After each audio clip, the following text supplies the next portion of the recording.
So let me start. My name is Amir Naushad. I have secured All India rank 120 in Indian Forest Services in the year 2024. Uh, तो basically मैं Deoband district Saharanpur से रहने वाला हूँ, उत्तर प्रदेश से। और रही बात यूपीएससी जर्नी की, तो मैं आपको बताना चाहता हूँ that this was my 9th attempt in CSC.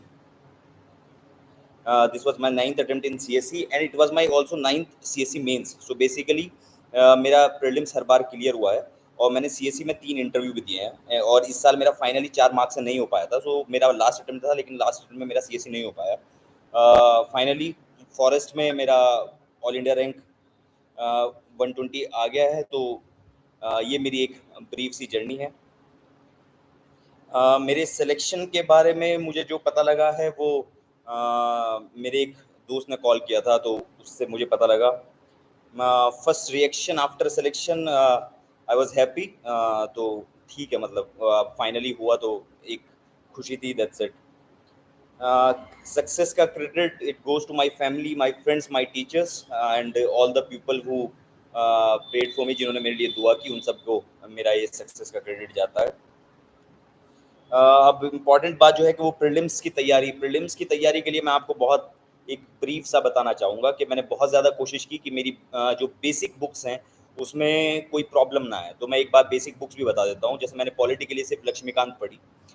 मैंने मॉडर्न हिस्ट्री के लिए बिपिन चंद्रा की 2 बुक्स आती हैं, India's struggle for independence and history of modern India, वो पढ़ा.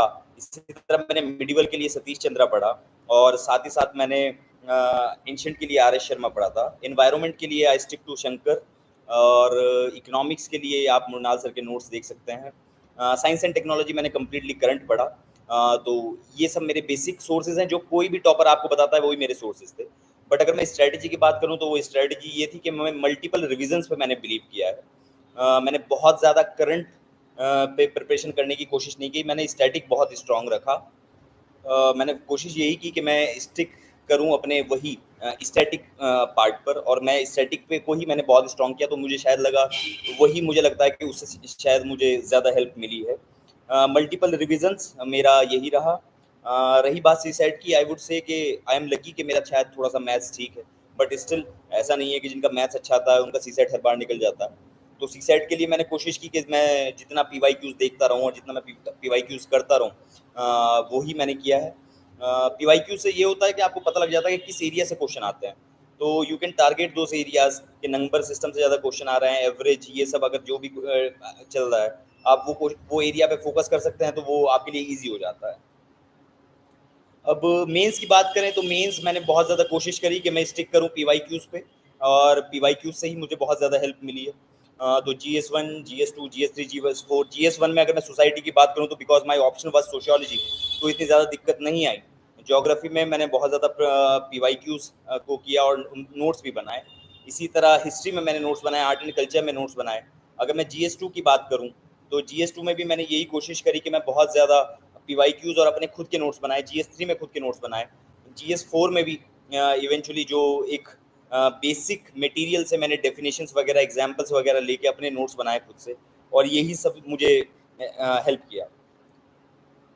मैंने अपना ऑप्शनल सोशियोलॉजी रखा था इन सिविल सर्विसेज, और रीज़न ये था कि अगर मैं एक एस्पायरेंट के पर्सपेक्टिव से देखूं तो सिलेबस छोटा है और एक ऐसा सब्जेक्ट है जो आप बहुत रियलिस्टिकली अपनी सोसाइटी में भी देखते हो, तो आपको कहीं ना कहीं वो ऑब्जर्वेशन में से आप सोशियोलॉजी को थोड़ा सा अंडरस्टैंड बेटर कर सकते हो. तो ये मेरा रीज़न था CSE में ऑप्शन चूज करने का लगा. और फॉरेस्ट में मेरा ऑप्शन था फॉरेस्ट्री एंड जियोलॉजी, और रीज़न सिंपल था कि अवेलेबिलिटी ऑफ कंटेंट जो है वो इन दोनों सब्जेक्ट का अच्छा था. तो इस वजह से मैंने ये ऑप्शंस वहाँ पे चूज़ किए थे. ऑप्शनल की स्ट्रेटजी में अगर CSE की बात करूँ तो मैंने शुरू में उसकी एक कोचिंग की थी, और उसके बाद मैंने यही किया कि मैंने जितना उतना मैं PYQs देख सकूँ, जितना उसकी आंसर राइटिंग कर सकूँ, और साथ ही साथ मेंस के टाइम पे जो टेस्ट सीरीज अगर मैं कर सकूँ, तो उन सब चीज़ों पे फोकस किया.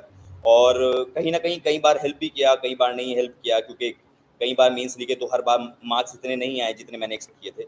बट मेरे ख्याल से एक PYQs का जो काम है वो बहुत हेल्प कर देता है ऑप्शंस में. प्रीलिम्स में मैंने अपनी जो आपको बुक लिस्ट है वो मैंने बता दी है. मेंस अगर मैं सोशियोलॉजी के बारे में बताऊं तो सोशियोलॉजी में मैंने फोकस किया कि मैं इग्नू का नोट्स पढ़ सकूं मेंस के लिए. और साथ ही साथ मैंने कोशिश ये भी की थी कि जो मेरा फॉरेस्ट के 2 ऑप्शनल थे, उसमें मैंने बहुत लिमिटेड सोर्स फ़ॉलो किए थे। जैसे मैंने फॉरेस्ट्री के लिए सिर्फ़ मणिकंदन बुक पढ़ी और जो जियोलॉजी के लिए मैंने बांगर पढ़ा था और अपूर्व सर के नोट्स देखे थे, दैट्स इट। मैंने इससे ज़्यादा उसमें नहीं किया था। मेंस आंसर कैसे फ्रेम करें, इसकी बहुत सिंपल स्ट्रेटजी है। 3 पार्ट में अपने आंसर को डिवाइड कीजिए, इंट्रोडक्शन, बॉडी और कंक्लूजन। इंट्रोडक्शन में आप कोशिश कीजिए कि आप एक अच्छी किसी एग्जाम्पल से, किसी डेफिनेशन से, किसी रिपोर्ट से आप स्टार्ट कर सकें, एक अच्छा स्टार्ट मिल सकता है। बॉडी में आप कोशिश कीजिए कि आपके पॉइंट्स का साइज छोटा हो और साथ ही साथ आप सब हेडिंग्स दे के अपने पॉइंट्स लिख सकें। वो हेल्प करता है, मुझे भी बहुत हेल्प किया है, मतलब रिपीटेड मेंस में मेरे मार्क्स जब भी बढ़े हैं तो मुझे लगता है ये काम किया है। और साथ ही साथ एक कंक्लूजन, आप कोशिश कीजिए कि कंक्लूजन बहुत स्ट्राइकिंग हो, कुछ रीसेंट चीज़ें हों, कुछ एसडीजी वगैरह से आप लिंक कर सकते हैं। इट रियली हेल्प्स कि आप अगर कंक्लूजन अच्छा लिखेंगे तो एग्जामिनर के दिमाग पे बहुत अच्छा असर पड़ता है कि आपने एक अच्छा कंक्लूजन लिखा है। So it really helps.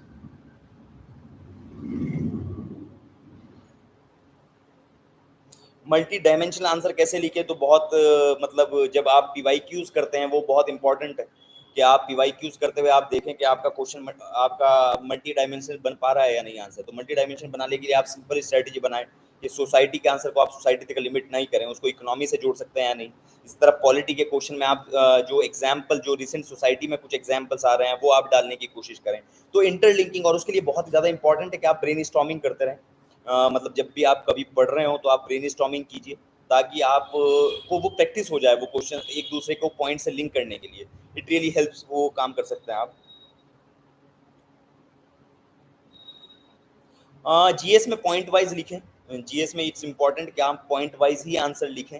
और ऑप्शनल में आप कोशिश कर सकते हैं, आप पैराग्राफ वगैरह आप लिख सकते हैं। Flow chart diagram specially in some papers like GS 3 it's very important. साथ ही साथ जैसे जीएस 2 में गवर्नेंस का पार्ट है, वहाँ पे फ्लो चार्ट और डायग्राम बहुत इंपॉर्टेंट हो जाते हैं। आईआर का जैसे कोई क्वेश्चन आता है तो वहाँ पे आप मैप्स बना सकते हैं कंट्री वाइज। तो ये सब चीज़ें आपको मतलब प्रैक्टिस करनी पड़ेगी, आप डायरेक्टली मेंस रूम में, एग्जाम रूम में इंप्लीमेंट नहीं कर सकते। तो कोशिश कीजिए आप पहले से उसको प्रैक्टिस करते रहे तो वो ज़्यादा हेल्प करेगा। पॉजिटिव अप्रोच कैसे रखें आंसर राइटिंग में, प्लीज़ आप रेगुलर करते रहेंगे तो आपको दिन ब दिन आप अपनी जो आंसर्स हैं उनको इम्प्रूव कर सकते हैं। तो यही एक तरीका होता है। और कोशिश कीजिए कि आप मल्टी डायमेंशनल चीज़ें पढ़ें, मतलब किसी एक पॉलिसी आई है सिर्फ उसके बारे में सिर्फ नेगेटिव चीज़ें मत पढ़ें, उसके बारे में कुछ पॉजिटिव चीज़ें भी पढ़ें। तो कोई भी आंसर को एक जो फिनिशिंग लाइन होती है वो एक हमेशा पॉजिटिव लाइन होनी चाहिए, ताकि बहुत स्केप्टिसिज्म, मतलब एक इंसान दिखे कि जो बहुत फ्यूचर को थोड़ा अच्छी तरीके से देखता हो। इस तरीके से अगर आप आंसर लिखेंगे तो ज़्यादा बेटर होगा। It really helps. Prelims, mains और इंटरव्यू में किसी क्वेश्चन का आंसर ना आता हो तो कैसे आंसर करें? प्रीलिम्स में तो आई वुड से कि छोड़ दें, प्रीलिम्स ज़्यादा रिस्क लेने के लिए नहीं है। मेंस में आई वुड से कि उसके आसपास की जो चीज़ पता है वो लिख दें, बहुत ज़्यादा ब्लफ नहीं करना है। तो साइबर सिक्योरिटी में अगर साइबर डोम पूछा है तो साइबर डोम नहीं आता तो एटलीस्ट साइबर सिक्योरिटी थोड़ा सा लिख दें। इंटरव्यू में तो बहुत सिंपल है, बिल्कुल ब्लफ मत करें, जितना हो सके बी ऑनेस्ट। अगर कुछ नहीं आता तो से सॉरी, और वही बेस्ट स्ट्रेटजी होती है कि आप आराम से वहाँ से निकल जाएं कि ये नहीं आता। उन लोगों के सामने कभी झूठ नहीं बोलना, अगर वो पकड़ लिया तो फिर दिक्कत हो जाएगी। प्रीलिम्स और मेंस की तैयारी साथ साथ करनी चाहिए या अलग? मैं कहूँगा बहुत सारी चीज़ इंटीग्रेटेड है और बहुत सारी चीज़ अलग है। तो जब मतलब आप आंसर राइटिंग कर रहे हैं तो वो तो आप बिल्कुल अलग अप्रोच हो गया। बट जैसे आप पॉलिटी पढ़ रहे हैं तो पॉलिटी में आपने मान लीजिए आपने पार्लियामेंट पढ़ा, तो पार्लियामेंट में आप जाके देख सकते हैं कि मेंस में कौन कौन से क्वेश्चन पूछे हैं पार्लियामेंट से। तो ये एक इंटीग्रेटेड अप्रोच हो गया। लेकिन सिक्योरिटी इशूज़ की इंडियन इंटरनल सिक्योरिटी की जब हम बात करते हैं जीएस 3 में, तो वो एक्सक्लूसिवली आपका आता है जीएस 3 में, मेंस में। तो उसकी कोई इंटीग्रेटेड नहीं हो सकती, उसके लिए आपको मेंस को एक्सक्लूसिव करना पड़ेगा। ऑप्शनल जैसे है उसकी एक्सक्लूसिव प्रिपरेशन होगी। तो कई जगह इंटीग्रेटेड है, कई जगह डिफरेंट है। तो मतलब it varies from paper to paper. PYQ कितने इंपॉर्टेंट है? बहुत ज्यादा इंपॉर्टेंट है। Nothing is more important than PYQ. I would say syllabus is more important than PYQ at least. तो सिलेबस और पीवाईक्यू बहुत इंपॉर्टेंट है।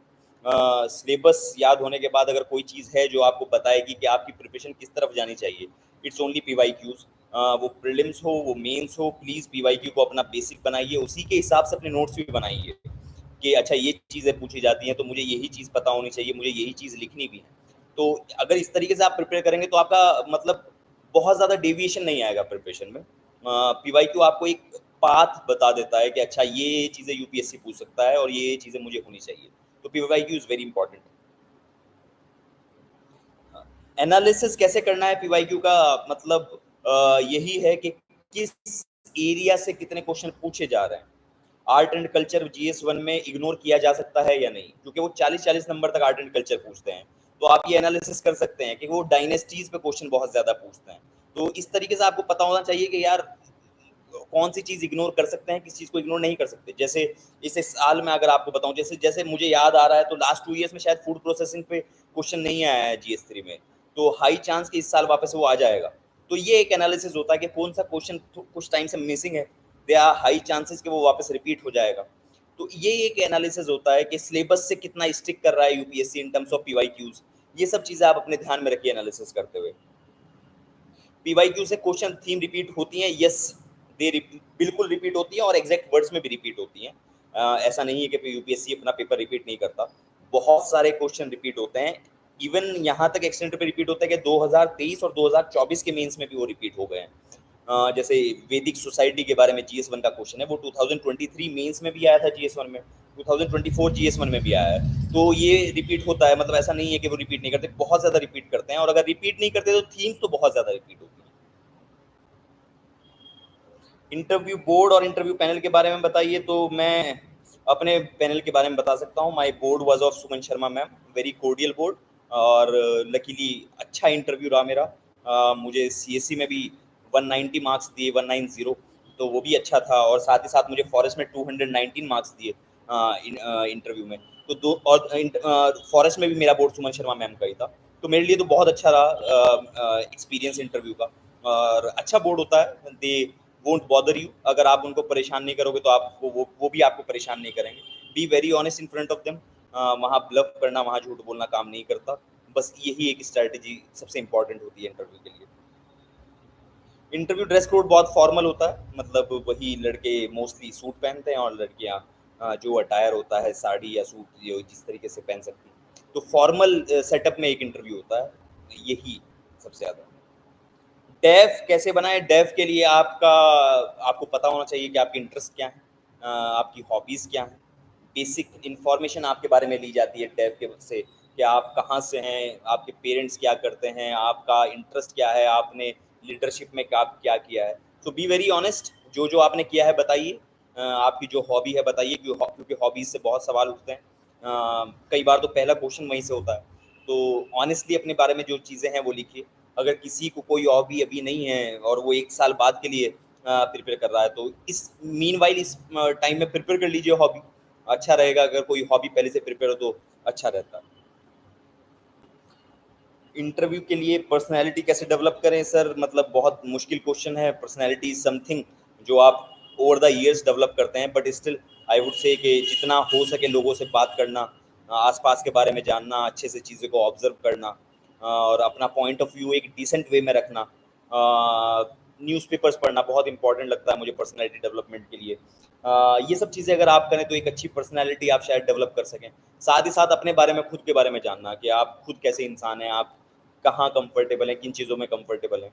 आपको पता होनी चाहिए आपकी स्ट्रेंथ क्या है, वीकनेस क्या है। तो ये कुछ एरियाज़ हैं जिससे एक पर्सनैलिटी डेवलप की जा सकती है। मैंने इंटरव्यू पर्सनैलिटी टेस्ट की तैयारी अपने दोस्तों के साथ की। मेरे और दोस्त थे जो इंटरव्यू दे रहे थे, उन्हीं के साथ मैंने एक ग्रुप बनाया, डिस्कशंस किए, न्यूज़पेपर पढ़े, और हमने आपस में मॉक इंटरव्यूज़ भी कंडक्ट किए। साथ ही साथ मैंने कुछ एक्सटर्नल कोचिंग में भी जाके मॉक दिए। तो यही एक मेरा बेसिक अप्रोच था। मोस्टली मैंने खुद पर काम किया और उसी से मुझे रिजल्ट भी अच्छा मिला। Interview experience as I said it was wonderful. बहुत अच्छा इंटरव्यू था मुझे, मतलब देते हुए ही एक्सपीरियंस हो गया था कि शायद मार्क्स अच्छे आ जाएंगे, और इवेंचुअली मार्क्स अच्छे आ भी गए थे। तो एक अच्छा एक्सपीरियंस था। बहुत अच्छे लोग होते हैं, बहुत प्यार से आपसे बात करते हैं। तो अगर आप भी उसी तरीके से रिस्पॉन्स करेंगे तो it will be a wonderful experience. और मैं तो कहूँगा कि एक ऐसा एक्सपीरियंस होगा जो ज़िंदगी भर आपके साथ रहेगा। So they are very learned people, बहुत अच्छे लोग हैं, बहुत अच्छे से ट्रीट करते हैं। यही है, मतलब अच्छा एक्सपीरियंस रहेगा। मेरे से इंटरव्यू में बहुत बेसिक क्वेश्चन भी पूछे गए, कुछ फैक्चुअल क्वेश्चन भी पूछे गए, मेरी डिस्ट्रिक्ट के बारे में पूछे गए, मेरे कॉलेज में जहाँ से मैं हूँ वहाँ के बारे में क्वेश्चन पूछे गए। साथ ही साथ जो करंट न्यूज़ में जो कुछ चल रहा था, मेरा स्टेट उत्तर प्रदेश है, वहाँ के बारे में बात हुई। तो एक मतलब एक जितना डाइवर्सिफ़ाई करके इंटरव्यू किया जा सकता है, वो पूरी कोशिश की गई। हॉबीज़ के बारे में थोड़ी बहुत बात हुई।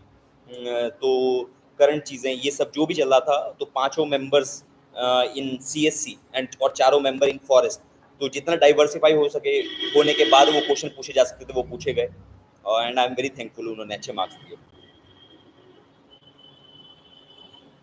मेरा service profile is IFS, Indian forest services, और जनरली जो पोस्ट मिलती है एक आईएफएस को, वो डीएफओ की होती है, जिसको डिविजनल फॉरेस्ट ऑफिसर बोलते हैं। तो इसमें forest conservation, wild life management basically ये काम होते हैं। साथ ही साथ जो ट्रीटीज़ होती हैं एनवायरमेंटल कंजर्वेशन के लिए, वो सब में काम करता है। ट्राइबल वेलफेयर एक इम्पॉर्टेंट कंपोनेंट है। डिस्ट्रिक्ट एडमिनिस्ट्रेशन के साथ रेगुलर इंटरेक्शन और उनके साथ रिस्पॉन्सिबिलिटी शेयर करना, ये एक रेगुलर वर्क होता है डीएफओ का। तो ये बेसिक रिस्पॉन्सिबिलिटी है सर्विस में। साथ ही साथ आजकल हम सबको पता है कि forest and environment are becoming very important. तो इस सब की वजह से आईएफएस का काम भी बहुत ज़्यादा डाइवर्सिफाइड होता है। वो वाइल्ड लाइफ मैनेजमेंट से लेके आज के टाइम में जो एनवायरमेंटल ट्रीटीज़ और एनवायरमेंटल कंजर्वेशन की जो बात चल रही है, एनवायरमेंट वर्सेस डेवलपमेंट में एक इम्पॉर्टेंट रोल है आईएफएस ऑफिसर्स का, कि वो एनवायरनमेंट कंजर्व कैसे करें वाइल प्रमोटिंग डेवलपमेंट ऑल्सो। तो एक ये रिस्पॉन्सिबिलिटीज़। यस, सबके सोर्सेज और बुक लिस्ट ऑलमोस्ट सेम होते हैं। लेकिन खुद को आप अलग कैसे बना सकते हैं, आप बेसिक अंडरस्टैंडिंग डेवलप करके अलग बना सकते हैं। तो ऑब्वियसली मतलब जैसे मैं एक एग्जांपल आपको दे सकता हूँ कि हर कोई पार्लियामेंट पढ़ता है, हर कोई बिल के बारे में पढ़ता है, लेकिन बहुत से लोगों को नहीं पता कि finance bill is also a money bill, और there is a difference between finance bill and financial bill. तो ये कुछ चीज़ें होती हैं जिससे डिफरेंस क्रिएट होता है। तो अगर आप मतलब रिपीटेडली पढ़ेंगे, आप समझ के पढ़ेंगे, तो वो डिफरेंस क्रिएट कर जाता है। अगर मल्टीपल रिविजन्स करेंगे आप, चैप्टर्स पढ़ने के बाद क्वेश्चन भी दे के जाके कि मैं उस चैप्टर के क्वेश्चन कर पा रहा हूँ या नहीं, तो इन ये सब वो चीज़ें होती हैं जिससे आप डिफरेंस क्रिएट कर पाते हैं। तो यही मैंने करने की कोशिश की, और यही बाकी लोग जो रिपीटेडली इस एग्जाम को निकाल भी रहे हैं, यही सब वो लोग भी कर रहे हैं। इसी से मतलब हेल्प मिलती है। तो मतलब बहुत इन डेप्थ एक कोशिश कीजिए कि इन डेप्थ अंडरस्टैंडिंग आप डेवलप कर सकें, उससे हेल्प मिलती है।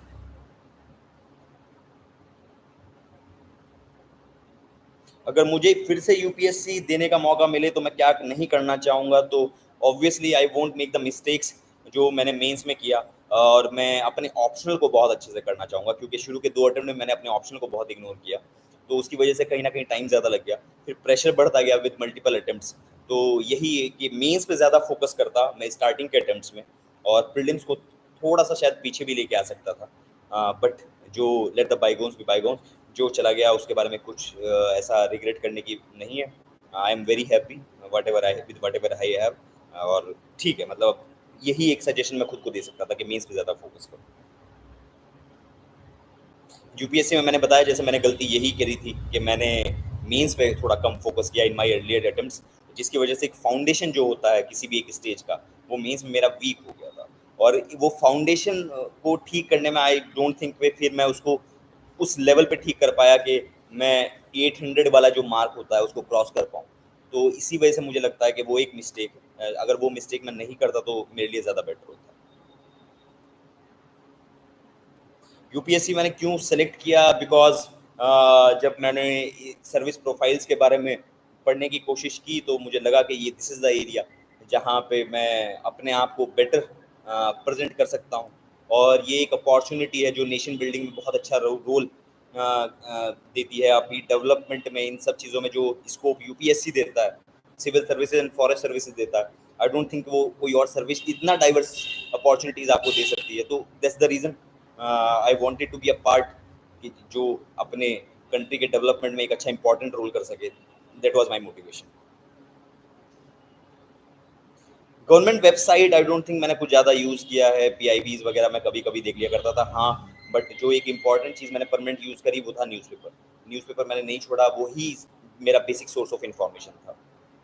सिलेबस एनालाइज कैसे करें, सिलेबस को आप देखिए कि सिलेबस से क्वेश्चंस क्या क्या आ रहे हैं, कौन से क्वेश्चंस, कौन से टॉपिक्स पे वो ज़्यादा क्वेश्चन पूछ रहे हैं। सिलेबस ही मतलब आपका एक बेसिक पैरामीटर होना चाहिए जिसके बेसिस पे आप बाकी सारे अपनी प्रिपरेशन को आगे ढालें। मैंने यही किया कि मैंने अपने सिलेबस को अपने सामने रख के ही अपने सारे नोट्स बनाए, पीवाईक्यूज़ देखे और रियलाइज़ किया कि कौन सिलेबस कितना इंपॉर्टेंट है और किस तरीके से वो क्वेश्चन पूछते हैं। टॉपर्स कॉपीज़ को एनालाइज़ कीजिए, ये बहुत इंपॉर्टेंट पार्ट है। कोई भी एरिया आपका, कोई भी पेपर आपका अगर वीक है, तो आप वहाँ पे टॉपर्स कॉपीज़ देखिए। देखिए कि साथ ही साथ जो आंसर टॉपर ने लिखा है, आप भी वही आंसर लिख के उसको कंपेयर कर सकते हैं।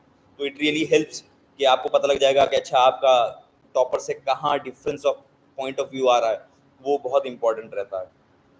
सिलेबस कैसे कवर करें, एज आई सेड, आप पॉइंट टू पॉइंट पढ़िए, पॉइंट टू पॉइंट नोट्स बनाइए और उनको नोट्स को रिवाइज कीजिए। यही एक बेसिक स्ट्रैटेजी होती है जो लगभग सभी लोग इस्तेमाल कर रहे हैं। तो हर एक टॉपिक्स के बारे में अच्छे से पढ़िए, अच्छे से डिटेल्स में पढ़िए और नोट्स बनाइए। It really helps. खुद के नोट्स बनाएं या दूसरों के नोट्स पढ़ सकते हैं, बट प्लीज़ नोट्स अपने खुद के बनाएं। और यहाँ ऐसे भी लोग हैं जिन्होंने बिना नोट्स बनाए भी निकाला है, बट आई वुड से कि एक अच्छा तरीका होता है कि अगर आपके खुद के नोट्स बने हों तो आपके लिए इंटरनलाइज करना बहुत ईजी हो जाता है। तो अगर आप वो नोट्स अपने खुद के बनाएंगे तो it would be wonderful. Value addition कैसे करें?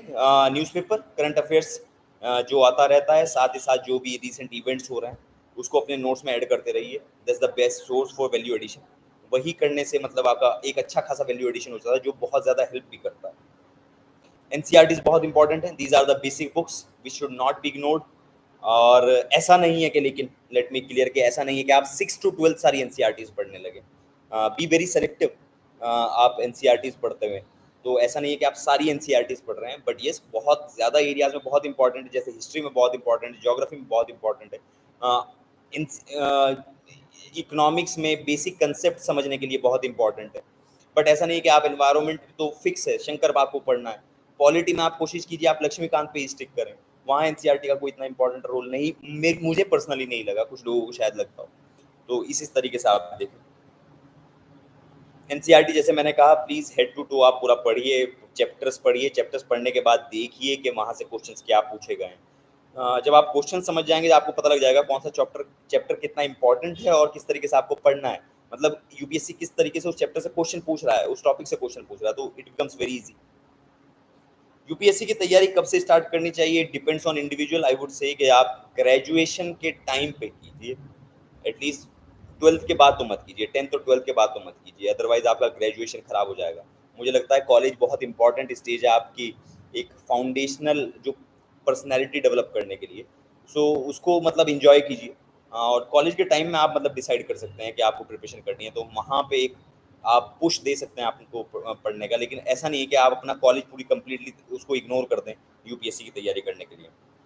एनसीईआरटी न्यू पढ़े या ओल्ड, आई डोंट नो आजकल कौन सी ओल्ड आ रही है, कोई कौन सी न्यू आ रही है, तो I won't be able to answer it. But इसके बारे में मैं आपको सही नहीं बता सकता क्योंकि मेरी बुक्स बहुत पुरानी हो चुकी हैं। आई हैव नो आइडिया कि आजकल क्या चल रहा है मार्केट में। मैंने यूपीएससी की तैयारी कब की? जैसे मैंने बताया 2015 मेरा कॉलेज खत्म होने के बाद मैंने यूपीएससी की तैयारी स्टार्ट की। और मैंने भी एक कोचिंग ज्वाइन की थी, I was a student in coaching, वहाँ से मैंने अपना फाउंडेशन स्टार्ट किया। तो वही मेरी एक स्टार्टिंग थी और मेरा मोटिवेशन यही था कि मुझे लगा कि एक अच्छा अपॉर्चुनिटी है जहाँ पे मैं अच्छे से कंट्रीब्यूट कर सकता हूँ, and that's why I started. Current affairs कितने ईयर्स का इम्पोर्टेंट है, ये बहुत मुश्किल सवाल है क्योंकि कई बार वो 2-3 साल पुराना भी क्वेश्चन पूछ लेते हैं, कई बार 1 साल पुराना भी नहीं पूछते। तो इसका बहुत फिक्स आंसर करना मुश्किल है, बट फिर भी अगर आप जनरली मुझसे पूछे तो 1 साल का करंट अफेयर्स ठीक है। मतलब अगर इतना आपको करंट अफेयर्स हो, इससे ज़्यादा की ज़रूरत नहीं है। कुछ क्वेश्चन अगर फिर छूट भी जाए तो कोई प्रॉब्लम की बात नहीं है। तो 1 साल का करंट अफेयर्स इंपॉर्टेंट। न्यूज़पेपर में इम्पॉर्टेंट टॉपिक कैसे निकालें? तो न्यूज़पेपर में जैसे कि मैंने कहा, अगर आपको अपना सिलेबस पता है तो आपको पता है कि न्यूज़पेपर में आपके लिए इम्पोर्टेंट क्या है। तो अब मान लीजिए अर्बनाइजेशन जीएस 1 का पार्ट है, सोशल इश्यूज। तो अगर आपको पता है कि अर्बनाइजेशन मुझे इस वजह से तैयार करना है क्योंकि मेरे जीएस 1 में वो लिखा हुआ है, तो जीएस आप अर्बनाइजेशन पे जैसे ही कोई आर्टिकल पढ़ेंगे, कोई एग्जाम्पल देखेंगे, तो उसको आप अपने नोट्स में ऐड कर सकते हैं। तो अपने सिलेबस को अच्छे से पढ़िए। सिलेबस जब आपको याद हो जाएगा तो वो आपके लिए बहुत इंपॉर्टेंट रहेगा कि न्यूज़पेपर को एनालाइज करने में। मैगजीन आप पढ़ सकते हैं, एक अच्छा सोर्स होता है, एक मंथली मैगजीन या कुछ ईयरली मैगजीन भी आती है, वट एवर सूट्स यू। मैं पर्सनली मंथली मैगजीन प्रेफर करता था क्योंकि मंथली से मुझे ऐसा होता था कि लास्ट मोमेंट पे मैं वेट नहीं करता था करंट अफेयर्स का लास्ट मोमेंट के लिए, और साथ ही साथ लास्ट में करंट अफेयर्स पाइल अप नहीं होता था, तो उसकी वजह से मैं अपना स्टैटिक इग्नोर नहीं करता था। तो इसलिए मैं मंथली पढ़ता रहता था, जहाँ टाइम भी कंज्यूम नहीं होता था और साथ ही साथ स्टैटिक भी चलता रहता था। मैंने न्यूज़पेपर मैगज़ीन में फॉर श्योर विज़न आईएएस का जो मंथली मैगज़ीन होता है, मैंने वही फॉलो किया था। मैगज़ीन कैसे पढ़ें आप, वो डिपेंड करता है कि आप प्रीलिम्स के लिए पढ़ रहे हैं या मेंस के लिए। तो प्रीलिम्स में आप बहुत सेलेक्टिव वो पॉइंट देखते हैं जो प्रीलिम्स के लिए इंपॉर्टेंट है, लेकिन मेंस के लिए आप डिटेल्स पढ़ते हैं कि किसी चीज़ के प्रोज क्या हैं, कॉन्स क्या हैं, उसका एनालिसिस देखते हैं, उसमें क्या इंपॉर्टेंट चीज़ें हैं, कुछ एग्जाम्पल हैं क्या, वो आप देखते हैं। तो प्रीलिम्स और मेंस के लिए ये दोनों चीज़ें वेरी करती रहती हैं। कोचिंग कितनी इंपॉर्टेंट है? यस, जब मुझे लगता है कुछ फाउंडेशन तो आपको करा देते हैं, आपको बता देते हैं कि एग्ज़ाम किस तरीके से निकालना है, किस तरीके से करना है, तो उस लिहाज से तो काफ़ी इंपॉर्टेंट है। बट आज के टाइम में जब इंफॉर्मेशन बहुत ज़्यादा इंटरनेट पे अवेलेबल है, तो आई वुड से कि बहुत ज़्यादा मैंडेटरी नहीं है कोचिंग। तो अभी क्योंकि बहुत ज़्यादा सोर्सेज ऑफ इंफॉर्मेशन है, specially on internet and YouTube, तो आप अगर बिना कोचिंग के भी कर रहे हैं तो it's very possible. Test series कितनी इंपॉर्टेंट है? टेस्ट सीरीज इंपॉर्टेंट हैं टू द पॉइंट कि आप अपनी प्रिपरेशन को एनालाइज कर सकें कि मैं जो कर रहा हूँ वो सही है या नहीं, इससे ज़्यादा नहीं। उससे ज़्यादा आई वुड से ज़्यादा इंपॉर्टेंट पीवाईक्यूज है, क्योंकि माइंडसेट जो यूपीएससी का है आपको वो ज़्यादा उससे होगा। तो यस, अपनी प्रिपरेशन को एनालाइज करने के लिए आप टेस्ट सीरीज दे सकते हैं जैसे, और मेंस में इंपॉर्टेंस ज़्यादा बढ़ जाती है टेस्ट सीरीज की, क्योंकि आप टाइम मैनेजमेंट सीख जाते हैं, कंटेंट आप रिच करते हैं वहाँ से। तो इट वेरीज, बट बहुत ज़्यादा नहीं, कि ऐसा ना हो कि आप सिर्फ आप अगर आंसर राइटिंग कर रहे हैं तो कोशिश कीजिए कि आप खुद कर सकें, पीवाईक्यूज को ज़्यादा आंसर राइट कर सकें। तो इस तरीके से आप कोशिश कीजिए टेस्ट सीरीज करने की। टेस्ट सीरीज कब से ज्वाइन करें? जैसे कि आप प्रीलिम्स और मेंस के बीच में जो टाइम होता है, मेंस के लिए तो टेस्ट सीरीज आपको तभी करनी चाहिए, और प्रीलिम्स की टेस्ट सीरीज आप कोशिश कीजिए कि 4-5 महीने पहले जो टेस्ट आते हैं उनको आप लगाना शुरू कर दीजिए, वीकली जैसे भी शेड्यूल आ रहा हो। बट एक से ज़्यादा टेस्ट सीरीज मत कीजिएगा, बहुत ज़्यादा टेस्ट पर्सनली मतलब मुझे सूट नहीं किया, that's why I am telling. कितने घंटे पढ़ाई की? सॉरी, इसका कोई फिक्स आंसर नहीं है, वो वेरी करता रहता था। एग्जाम के नज़दीक आते आते कई बार घंटे बढ़ जाया करते थे, अगर टाइम होता तो घंटे कम रहा करते थे। तो इसका कोई फिक्स आंसर नहीं है, बट जनरली आई वुड से 7 to 8 आवर्स एक फिक्स है जो एवरेज मैंने मेंटेन किया। क्वेश्चन की डिमांड क्या है, ये कैसे पता करें? इसके लिए वही जो मैंने कहा, आप अच्छे से क्वेश्चंस को पढ़िए। अगर आप क्वेश्चन को अच्छे से पढ़ सकें तो आप 2 बार कोशिश कीजिए कि आप शुरू में 2 बार क्वेश्चन को पढ़ें, ताकि आपको क्वेश्चन अच्छे से समझ में आ जाए। एक बार आपको क्वेश्चन समझ में आ जाएगा तो आपके लिए बहुत इम्पोर्टेंट हो जाता है उस डिमांड को एड्रेस करना। साथ ही साथ आप ज़रा टॉपर्स की कॉपी भी देखते रहिए, ताकि आपको पता लगे कि टॉपर्स डिमांड को कैसे समझ रहे हैं क्वेश्चन की, वो बहुत इंपॉर्टेंट हो जाता है फिर आपको एनालिसिस करने में।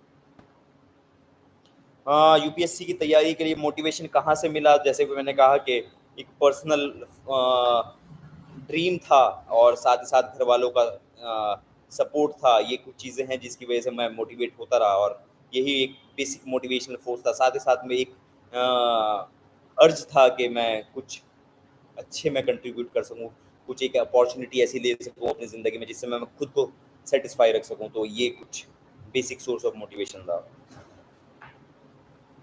खुद को मोटिवेट करने के लिए जैसे मैंने कहा कि आपको पता होना चाहिए कि आपके डेली टारगेट्स क्या हैं, आप डेली टारगेट्स कंप्लीट कर पा रहे हैं या नहीं। तो अगर आप डेली टारगेट्स नहीं कंप्लीट कर पा रहे हैं तो फ्रस्ट्रेशन आ सकता है, बट अगर आप अपने डेली टारगेट्स कंप्लीट कर रहे हैं तो वो एज अ मोटिवेशन आपको एक्ट करता है। साथ ही अपने दोस्तों से बात जो सक्सेस ले चुके हैं वो एक अच्छा मोटिवेशन आपको दे सकते हैं कि दिस एग्ज़ाम इज़ पॉसिबल। तो ये सब चीज़ें थी जो मैंने फॉलो की, अपने दोस्तों से बात करता रहा और देखता रहा कि उन्होंने सक्सेस अचीव की है, तो I can also do that. तो उससे हेल्प मिली। Time table as I said, it depends कि मैं मेरा कौन सा एरिया अभी चल रहा है। तो पॉलिटी के टाइम पे मैं पॉलिटी पढ़ता था, बट अगर मैं बोर हो रहा हूँ तो साथ में मैं एक और सब्जेक्ट ऐड कर लिया करता था। तो कई बार मैंने दो दो सब्जेक्ट एक साथ लिए, कई बार एक सब्जेक्ट के साथ कंटिन्यू किया। साथ ही मुझे पता होना चाहिए था कि मैं मेरा कल का टारगेट क्या है। तो कल का एक मैं कल के लिए आज रात सोने से पहले एक बेसिक टाइम टेबल बना लिया करता था, जो कि बहुत स्ट्रिक्ट नहीं हुआ करता था। तो उससे मुझे ये हेल्प मिला करती थी कि कल सुबह मुझे उठ के क्या करना है।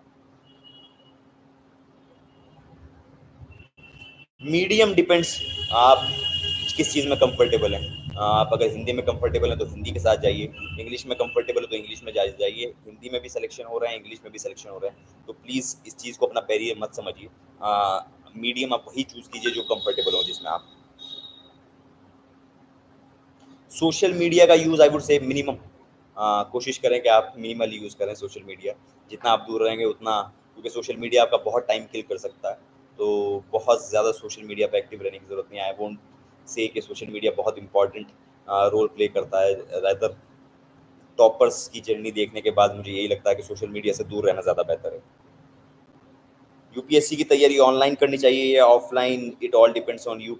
अगर कई बार लोग अफोर्ड नहीं कर पाते थे बड़े शहर में जाना और बड़ी कोचिंग को फिजिकली अटेंड करना, तो आप ऑनलाइन कीजिए। अगर आपको लगता है कि आप घर पे नहीं पढ़ पा रहे हैं और आपको ऑफलाइन ही ज़्यादा अच्छे से समझ आता है, तो वो कीजिए। दोनों तरीके से अच्छा है। It depends on person to person, के मतलब किसी को कुछ सूट करता है, किसी को कुछ।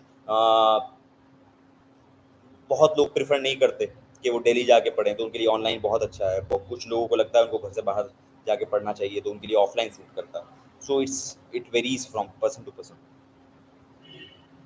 जैसे कि मैंने कहा, डेली जाना ज़रूरी नहीं है। आज के टाइम में तो जैसे टॉपर्स दिख रहे हैं, तो बहुत सारे टॉपर्स हैं जो अपने घर रह के प्रिपेयर कर रहे हैं।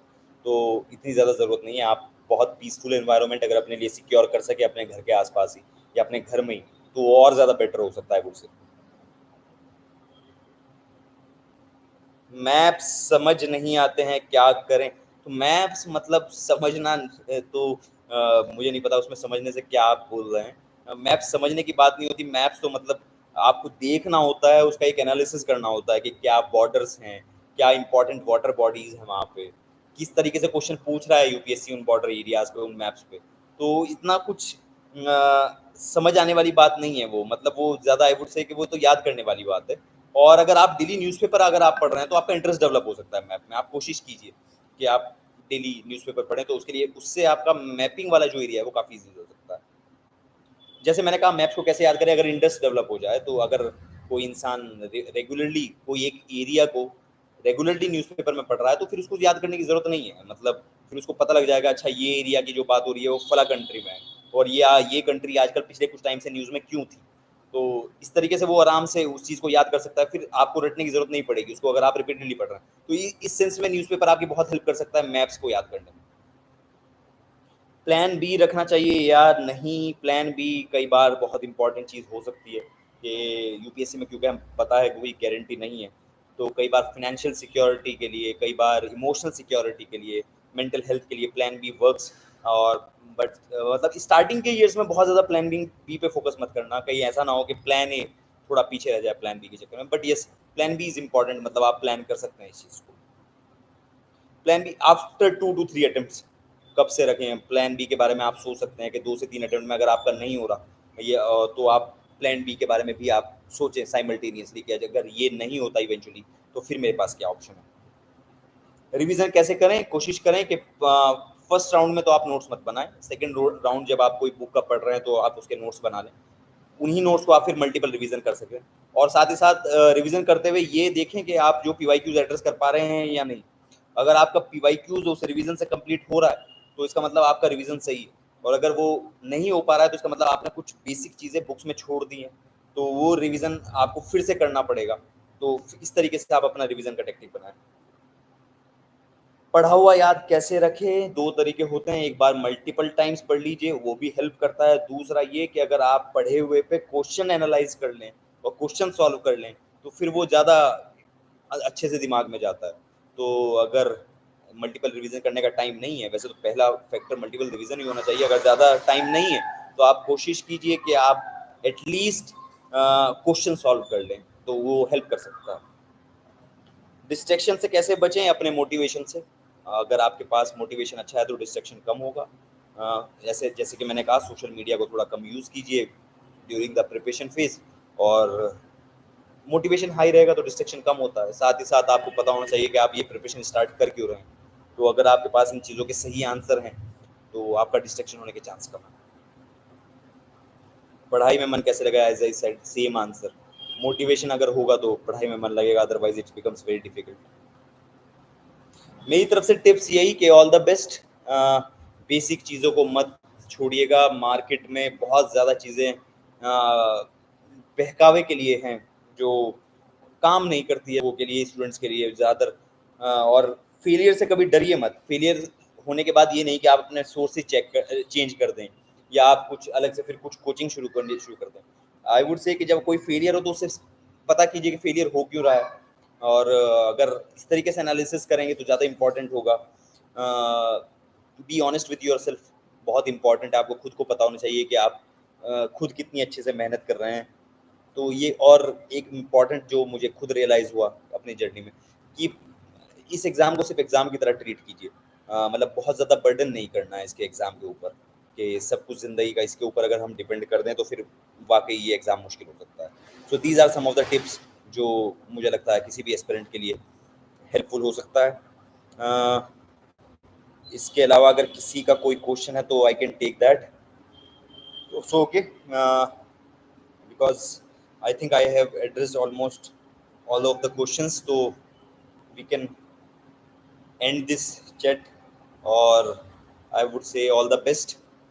Keep working hard, और यकीन रखें कि मतलब अगर आप मेहनत अच्छे से कर रहे हैं तो आपको उसका फल ज़रूर मिलेगा। कई बार थोड़ा टाइम लग सकता है, बट निकलने के बाद इट ऑल फील्स वर्थ, मतलब ठीक है फिर, मतलब जो सोसाइटल रिकॉग्निशन होता है, जो रिस्पॉन्सिबिलिटी आप फील करेंगे अपने लिए, मतलब आपको अच्छा लगेगा। और जो जिस तरीके से